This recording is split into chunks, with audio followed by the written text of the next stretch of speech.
يا رب اختر لي ولا تخيرني، واكفني من شتات العقل وحزن القلب وحيرة النفس، وارزقني طاقة بها أعيش. السلام عليكم ورحمة الله وبركاته حبايبنا ومتابعي قناة منوعات ست البنات. أهلا بكم مع فيديو جديد. فيديو يا رب يكون خفيف على قلوبكم. هنعمل النهاردة الكافي ميكس أو النسكافيه 3 في 1. هنعمله بطريقة سهلة وبمكونات متاحة وبكمية أكبر وفي وقت قليل جدا. مكوناتنا بسيطة ومتاحة عندنا في كل بيت. مكونات زي ما احنا شايفين كده معروفة للكل، يعني مش هنفتكس افتكاسات ولا هنقول حاجات مش موجودة عندنا كلنا. مكوناتنا زي ما احنا شايفين عبارة عن 4 أو 5 مكونات زي ما احنا شايفين.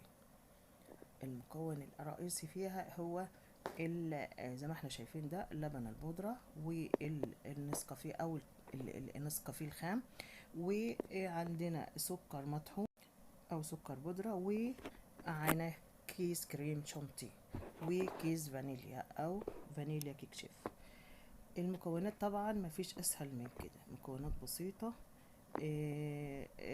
تحضريها باي كمية انت عايزها، لو عايزة على كمية صغيرة او عايزة كمية كبيرة. تمام. هنا بجيب النسكافيه بتاعي الخام بضيف عليه اللبن البودرة، واضيف عليه كمان الكريم شانتيه والسكر البودرة. معلش الطبق عندي طلع صغير شوية، هنحطه في طبق اكبر حبة.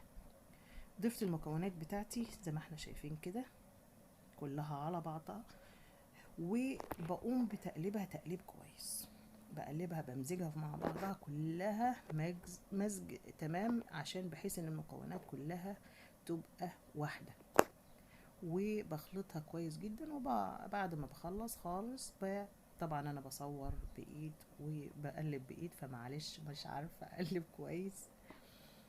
زي ما احنا شايفين كده لازما كل الخليط اقلبه بطريقه بحيث ان هو كله يبقى ما شاء الله ممتزج مع بعض. ممكن بدل ما نقلبه بايدينا برضو نحطه في الكبة تاني. كل المكونات دي بنحطها في الكبة وبنديها ضربة على السريع بحيث ان كل المكونات تبقى واحد، يعني تبقى كلها زي ما احنا شايفين بالمنظر ده، كلها ممتزجة مع بعضها.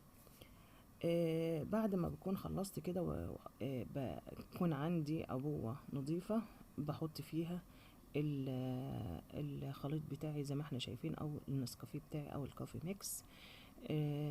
بحطها كلها الكمية كلها عندي، وبنها لما اجي اعمل المشروب بتاعنا اللي هو الكافي ميكس.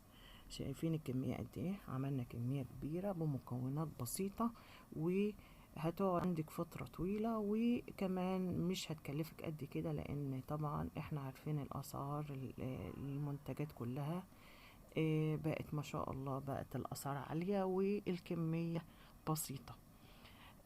اتمنى يكون الفيديو خفيف على قلوبكم، يكون نال رضاكم واعجابكم.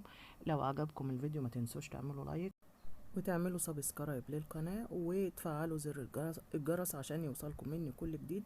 والسلام عليكم ورحمة الله وبركاته.